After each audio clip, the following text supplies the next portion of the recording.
L'équilibre entre le droit fémoral et le biceps fémoral est l'une des synergies les plus importantes dans la biomécanique de la marche, et surtout de la course. Lorsque ces deux muscles travaillent de manière coordonnée, la jambe parvient à absorber l'impact, à contrôler le genou et à générer une propulsion efficace. Mais lorsque cette synergie est perturbée, le corps entre dans un cycle de compensation, de surcharge et de perte d'efficacité qui peut aboutir à des blessures telles que la tendinopathie rotulienne, la rupture des ischio-jambiers ou la douleur fémoro-patellaire. C'est pourquoi il est important de savoir mesurer et analyser.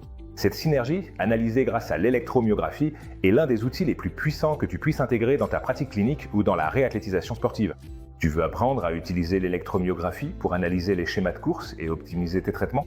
Dans le lien de la description, tu peux nous écrire et découvrir comment nous pouvons t'aider à mesurer, interpréter et déduire l'activation musculaire avec une précision scientifique. Phrase typique mais totalement vraie. Ce qui ne se mesure pas ne peut pas être corrigé. L'observation visuelle ou l'enregistrement vidéo ne suffisent pas pour comprendre ce qui se passe au niveau neuromusculaire. L'électromédecine de surface va t'aider à mesurer l'activation réelle des muscles impliqués en temps réel et pendant n'importe quel mouvement que tu étudies.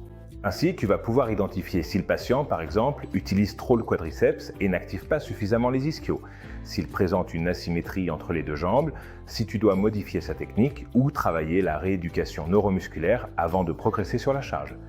Je vais t'apprendre à évaluer la marche, étape par étape. D'abord, place les électrodes.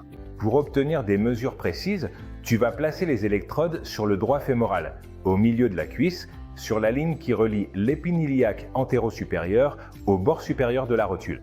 Sur le biceps fémoral, tu vas placer les électrodes sur le ventre musculaire, au milieu de la face postérieure de la cuisse, orientée dans la direction des fibres de ce muscle. Évalue d'abord le mince. Fais marcher le patient sur quelques pas à rythme naturel. Cela te servira à identifier le schéma de base et à observer d'éventuelles asymétries. Dans des conditions normales, l'activation des ischio-jambiers et du quadriceps devrait s'alterner en phase opposée du cycle de marche. Pendant la phase d'appui, le droit fémoral contrôle la flexion du genou. Pendant la phase de balancement, le biceps fémoral agit de manière excentrique pour freiner l'extension et préparer le prochain contact. Une fois schéma de base obtenu, réalise le même test lors d'une course douce ou modérée. Cela révélera les déséquilibres les plus importants, car la vitesse et la charge n'augmentent pas la demande neuromusculaire. Je vais te donner des exemples de schéma Rayleigh. Commençons par un schéma de course Noël. Regarde l'image. Le biceps fémoral gauche s'active plus que le droit fémoral gauche. Le biceps fémoral droit s'active plus que le droit fémoral droit. Ce schéma indique un bon contrôle excentrique du genou, ce qui réduit significativement le risque de blessure. Maintenant, observe un schéma altéré lors de la course. Regarde les résultats. Le biceps fémoral gauche s'active plus que le droit fémoral gauche, ok, mais le droit fémoral droit s'active plus que le biceps fémoral droit. Là, on a une altération. Le droit fémoral droit compense le déficit du biceps fémoral. Résultat, surcharge du quadriceps, perte de contrôle excentrique et risque après une blessure antérieure des ischio-jambiers ou après une période prolongée d'inactivité. Par conséquent, la synergie. Quadriceps ischio n'effectue pas seulement la performance sportive, mais aussi la récupération des blessures au genou, à la hanche ou au bassin.